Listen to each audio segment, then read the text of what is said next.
Og Klinsmann ind igen. De markerer 7. juni 1992 EM-finalen 1-0 til Danmark. Der er spillet godt 19 minutter af anden halvleg.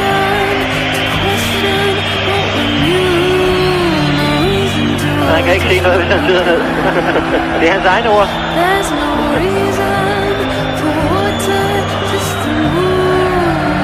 Der kan han heller ikke mærke om sig. For nu af, så ved man aldrig, hvad der kan ske i et EM. Men det har virkelig givet dem problemer. Og den er hjemme, Flemming. Jeg tror det. Det kan ikke klippe nu. Er du pessimist? Jamen, jeg er ved at gøre noget inde i bukserne i øjeblikket.